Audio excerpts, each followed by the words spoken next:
देखेंगे तो कालीबंगा राजस्थान के हनुमानगढ़ जिले में स्थित है, घग्गर नदी के किनारे पे। कालीबंगा के संदर्भ में जो जो विलक्षण था, एक तो वह यह है कि कालीबंगा एक प्राक हड़प्पन बस्ती भी थी, अर्थात हड़प्पा के जो चरम विकास की का कालखंड है, जिसमें उसका अंतर्राष्ट्रीय व्यापार है, जिसमें बड़े शहर हैं या मोहरों की प्राप्ति है, उससे पूर्व की जो अवस्था थी उसमें भी कालीबंगा जो विद्यमान था, और उसको जो कई स्तरों की खुदाई उससे प्राप्त होता है। दूसरी एक खास बात यह है कि इसके चारों ओर जो चार दीवारी है वह कच्ची ईंटों की से बनी हुई है, जबकि हड़प्पा और जो माफ कीजिएगा, मोहनजोदड़ो में जो दीवार है वह पकी हुई ईंटों से बनी है। तीसरी जो विशेषता कालीबंगा की है वह यह है कि यहाँ अग्नि वेदिकाएं भी मिली हैं। करीब 7 अग्नि वेदिकाएं यहाँ पे जो टीला है उसके निकट प्राप्त हुई हैं, और मातृ देवी की यहाँ मरण मूर्तियां नहीं मिलती, तो इसलिए इसको धार्मिक परंपरा में कुछ विशिष्ट माना जाता है।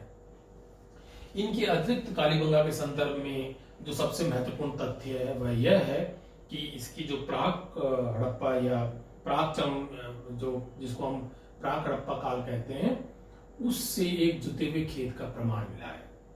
ये क्यों महत्वपूर्ण है, जुता हुआ खेत ऐसे क्या बड़ी उपलब्धि है, इसको समझने के लिए हमें जानना होगा कि शुरुआत में जब खेती की शुरुआत नवपाषाण काल में हुई तो मनुष्य बीजों को छितरा करके जो प्राप्त पैदा होता था उससे संतोष करता था, उसमें उत्पादकता कम थी, पर खेत की गुड़ाई करके हल चला करके और उसमें बीज रोपण करने से उत्पादकता बढ़ी। और हम ये जानते हैं, पढ़िया हैं कि शहरों के विकास की पूर्व शर्त यह है कि गांव की उत्पादकता इतनी हो जाए कि वो अपना निर्वाह करने के अतिरिक्त शहरी आबादी का जो खेती बाड़ी से दूर रहती है उसका निर्वाह कर सके। तो इस तथ्य की पुष्टि की हड़प्पा सभ्यता कैसे एक शहरी सभ्यता बनी यहाँ होती है जब हम ये पाते हैं कि जुता हुआ खेत हमें कालीबंगा में मिल रहा है। यहाँ इस तथ्य को स्मरण कर लेना चाहिए कि जुते हुए खेत का ये विश्व का पहला प्रमाण है।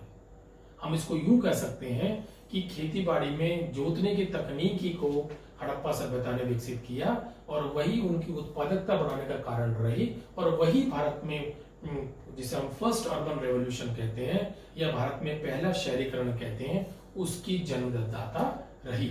इसलिए हमें जुते हुए खेत को महत्व देना चाहिए, और इसीलिए इतिहासकार और पुरातत्वविद कालीबंगा में जो जुता हुआ खेत प्राप्त हुआ है उसको बहुत महत्व देते हैं। ये और रोचक तथ्य है कि आज भी उस क्षेत्र के अंदर जो खेत का जो पैटर्न है या जोतने का जो तरीका है वह वही है जो आज से 4000 वर्ष पूर्व कालीबंगा से प्राप्त हुआ है। यहाँ एक और छोटे से शहर की हम चर्चा कर लेंगे। चन्हूदड़ो सिंध में है, जहाँ मोहनजोदड़ो प्राप्त हुआ था, उससे कुछ 100 किलोमीटर दूर पर। इस शहर की भी एक विशेषता ये कालीबंगा की तरह यह है कि यह भी प्राक हड़प्पन बस्ती थी। दूसरी जो खास बात है कि चन्हूदड़ो उनका एक बड़ा व्यापारिक केंद्र इस तरीके से था कि वह उत्पादन का क्षेत्र केंद्र था, वह मनके बनाने का कारखाना मिला है, और कार्नेलियन एजेड जैसे अर्ध मूल्यवान हमें पदार्थ वहां से प्राप्त हुए हैं।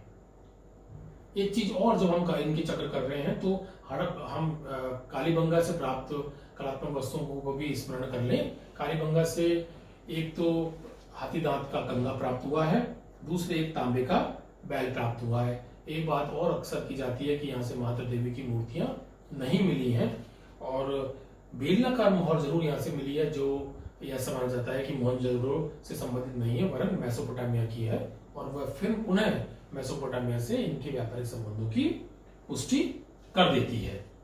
हरियाणा से भी एक महत्वपूर्ण शहर का उत्खनन हुआ है जिसे हम बनावली के नाम से जानते हैं। बनावली में हमें एक हल की प्रतिकृति मिली है, टेराकोटा का हल मिला है, जो पुनः इस बात की पुष्टि कर देता है कि हड़प्पा सभ्यता के लोग हल से या खेत को जोतने की प्रविधि से परिचित थे। देखिए, अब हम उन 3 शहरों की बात करेंगे जो हमें गुजरात से प्राप्त हुए हैं, और कुछ लोग ये मानते हैं गुजरात में सभ्यता का विकास परवर्ती काल में हुआ, परंतु ये 3 जो शहर हैं जिनकी हम चर्चा कर रहे हैं, लोथल, सूरकोटड़ा और धौलावीरा, ये चरम विकास काल में विद्यमान थे। इन तीनों की एक और जो विशेषता है वह यह है कि ये तीनों में जो चार दीवारी है वो संपूर्ण शहर के बाहर है। हम ये देखे हैं कि मोहनजोदड़ो में या हड़प्पा में या कालीबंगा में चार दीवारी जो मुख्य शहर है या गढ़ी इलाका है उसके आसपास मिलती है, परंतु जो गुजरात से 3 शहर प्राप्त हुए हैं, लोथल हम जानते हैं कि यह अहमदाबाद जिले में है, भोगा नदी किनारे, धौलावीरा और सूरकोटड़ा। इन तीनों में जो चार दीवारी मिली है वो संपूर्ण शहर के बाहर मिली है। लोथल की रचना कुछ आयताकार है और इसकी चारों ओर पकी ईंटों की हमें चार दीवारी मिलती है। धौलावीरा में हमें त्रिस्तरीय रचना मिलती है। इस चार दीवारी के चारों ओर ये घड़ी है, यह मध्यम नगर है और यह निचला नगर है। इन दोनों के बीच में एक हमें स्टेडियम नुमा रचना मिलती है और सूरकोटड़ा जो है उसके चारों ओर में पत्थर की दीवार प्राप्त होती है। तो इन चार दीवारों के संदर्भ में ये बात हमें ध्यान रखनी चाहिए। यहाँ लोथल का जिक्र महत्वपूर्ण है क्योंकि हम सब जानते हैं कि लोथल से एक डॉकयार्ड या बंदरगाह प्राप्त हुआ है।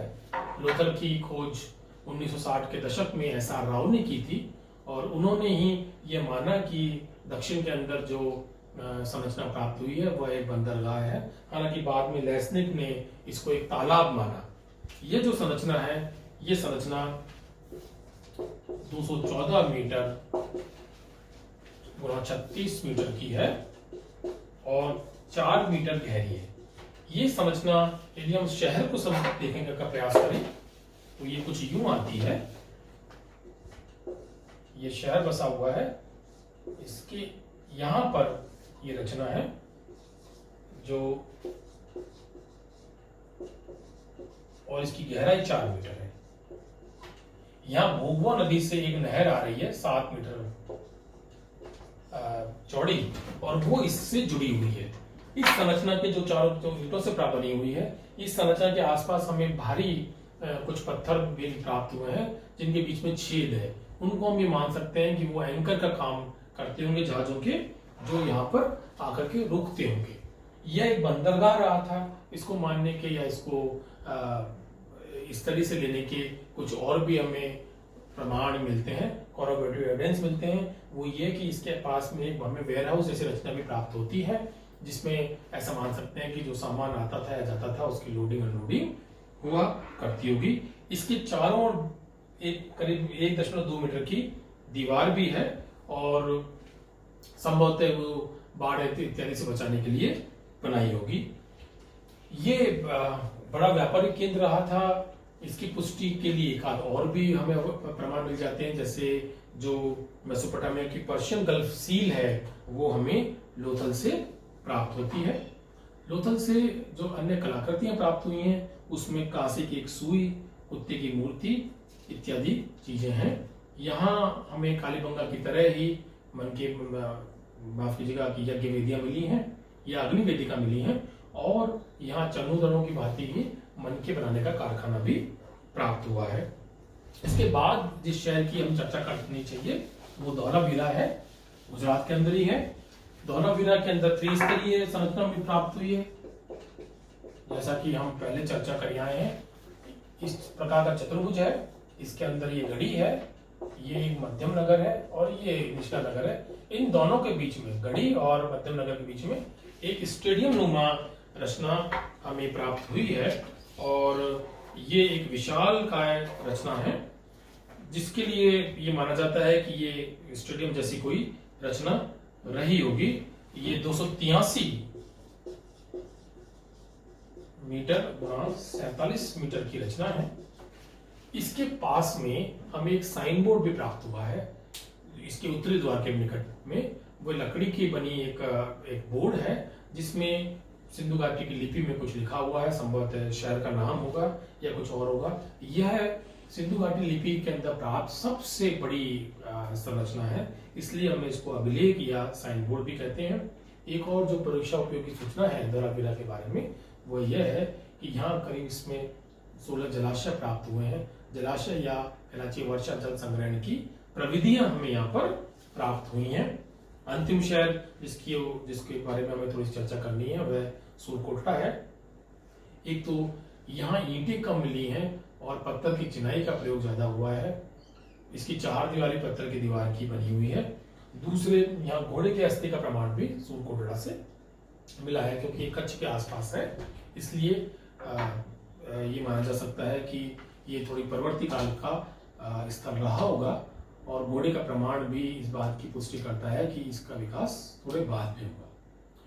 अभी हाल ही में जो राखी गढ़ी का उत्खनन चल रहा है, उसके लिए दावा किया जा रहा है कि यह मोहनजोदड़ो से भी बड़ा स्थल था।